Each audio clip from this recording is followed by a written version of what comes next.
Yo, what's going on, guys? Mush back at it with another video. Want to go over a bunch of Steam game news and updates. A lot of stuff to go over, so let's get right into it. We also have a couple new releases, by the way, that I do want to highlight because they are going a little bit under the radar. First of all, No Man's Sky gets its latest free update. All of No Man's Sky, to give Hello Games credit. Those updates have all been free, and I get it, like, they probably should be, given that No Man's Sky launched as such an abomination, and now, like, it is at a pretty good state, at least much better than what it was in the past.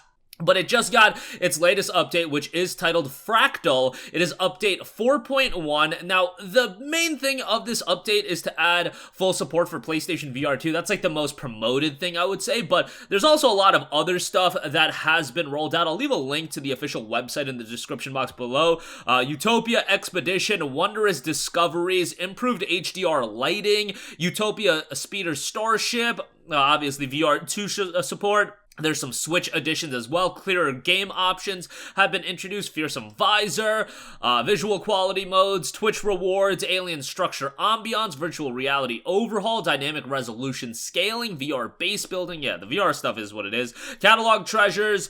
Yeah, there's just a lot of stuff that has been rolled out with this update. And also, the game is currently 50% off for $29.99. So if you do want to check it out at a bit of a discount, you can do that as well. $30, not a bad deal for No Man's Sky. This is kind of like the lowest you see the game for, at least directly on Steam. Sometimes you'll find it like at a Games Planet for a little bit cheaper, but $30 seems to be the standard price that it'll go on sale for on Steam. It is Steam Deck verified as well, so if you want to play it on there, that is an option. You know, these open world survival titles aren't really my cup of tea, but I played No Man's Sky quite a bit. Not recently, so I haven't experienced like all of the latest updates, but it's a game that I can, if nothing else, appreciate for all the work that Hello Games has put towards it, because remember when this game came out in 2016? It was a complete train wreck. Like, performance wasn't great.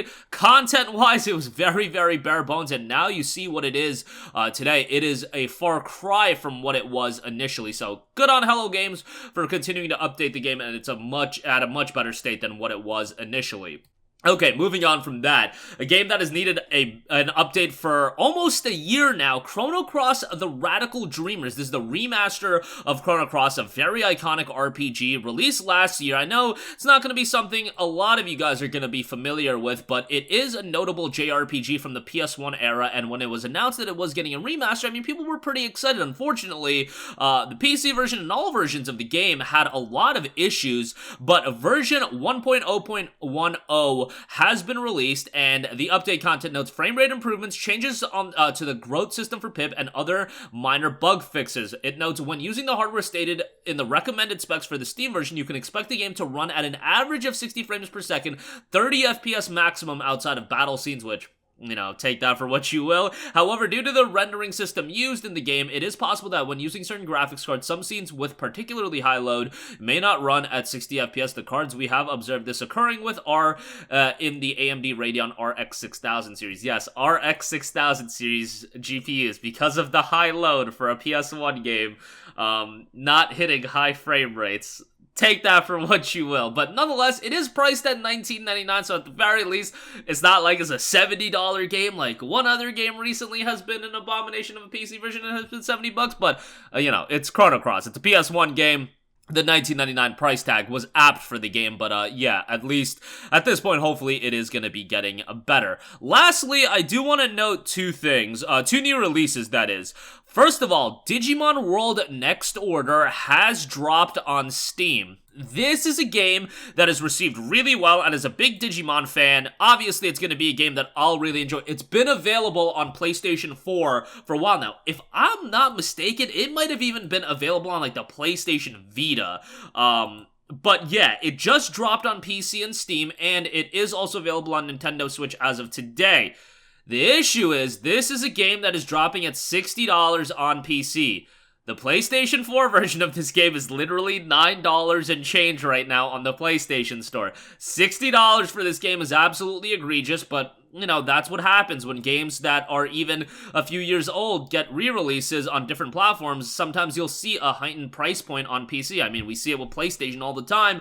You know, Spider-Man, $60, God of War, $50, etc., etc. In the case of Digimon, you know, probably one that'll be worthwhile to add to the wish list. And then ultimately, if you do want to pick it up sometime down the line, 6 to 9 months from now, I could easily see it getting down to sub $20. So I would probably, unless you are the hardest of hardcore Digimon fans, wait until a sizable discount on this one, and then you can pick it up at a good discount. And, you know, this might not even be the game that a lot of you want to check out. Remember that if you want, like, a traditional turn-based RPG in the with the Digimon Code of Paint, Digimon Story Cyber Sleuth is what you want to check out. Like, there's a lot of Digimon games that have been coming out. Cyber Sleuth is kind of your turn-based Digimon game with a story focus that I think a lot of people will enjoy. If you want a tactics RPG with very much a story focus, Digimon Survive combines kind of like a visual novel and a tactics title, and then this is more of a throwback to the Digimon World games where it has a bit of, you know, like farming simulator type games too, like a Stardew Valley or something like that,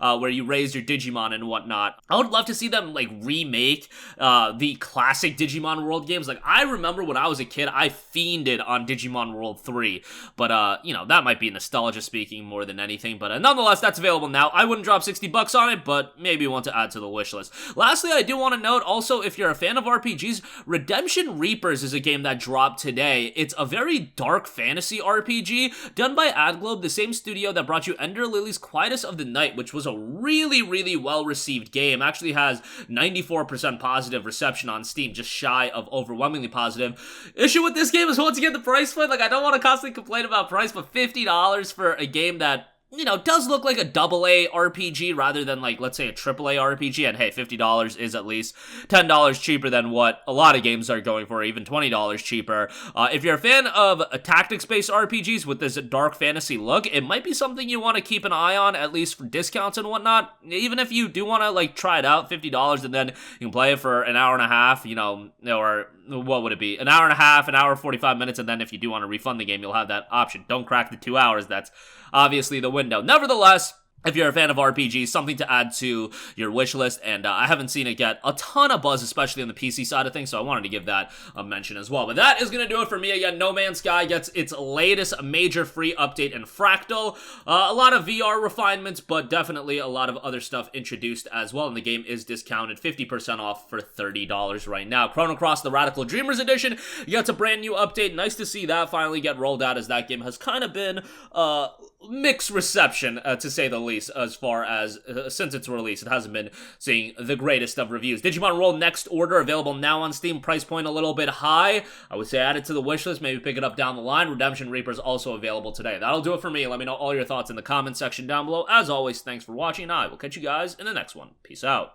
Hey, what's going on, guys? Mush here again. Hope you enjoyed the video. As you guys might know, YouTube's notification system is sometimes a little bit wonky, even if you're subscribed to the channel. Maybe you're not abundantly aware that I uploaded a video. To remedy that situation, make sure you hit the bell notification button. This way, whenever I upload a new video, and I try to upload as consistently as possible, you will be notified directly of the upload, and you can watch it as soon as it goes live. I would really appreciate if you guys hit that button so you can stay up to date with all of the content I'm posting. But as always, guys, thanks for watching, and I'll catch you guys in the next one. Peace out.